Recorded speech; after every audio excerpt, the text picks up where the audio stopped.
ಮಳೆ ಬಾರದೆ ಅಂತರ್ಜಾಲ ಪಾತಾಳಕ್ಕೆ ಹೋಗಿದ್ದು ರೈತರ ಬೆಳೆಗಳು ನೀರಿಲ್ಲದೆ ಒಣಗಲು ಪ್ರಾರಂಭಿಸಿದ್ದು ಬೆಳೆಗಳನ್ನು ಉಳಿಸಿಕೊಳ್ಳಲು ರೈತರು ಅರಸಾಹಸ ಪಡುತ್ತಿದ್ದು ಬೋರ್ವೆಲ್ ಕೊರೆಸಿದರೂ ನೀರು ಬಾರದೆ ಇರುವಾಗ ಇಲ್ಲೊಬ್ಬ ರೈತನಿಗೆ ಗಂಗೆ ಹೊಲಿದಿದ್ದಾಳೆ.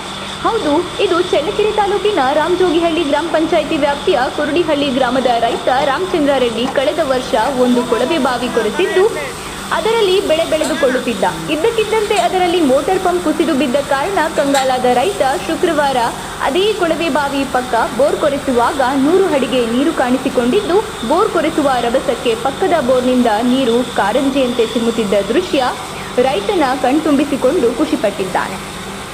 ಸುಮಾರು 400 ಅಡಿ ಕೊರೆಸಿದರೂ ಸಹ 3 ಇಂಚಿಗೂ ಹೆಚ್ಚು ನೀರು ಲಭ್ಯವಿರುವುದು ರೈತ ರಾಮಚಂದ್ರ ರೆಡ್ಡಿ ಮೊಗದಲ್ಲಿ ಮಂದಹಾಸ ಮೂಡಿಸುವಂತೆ ಮಾಡಿದೆ.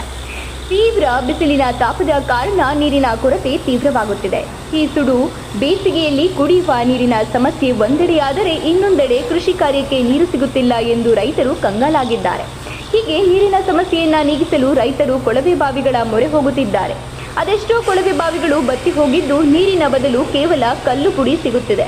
ಇನ್ನು ಹೊಸ ಬೋರ್ವೆಲ್ ಕೊರೆಸಿದರೂ ಒಂದು ಹನಿ ನೀರು ಲಭಿಸುತ್ತಿಲ್ಲ.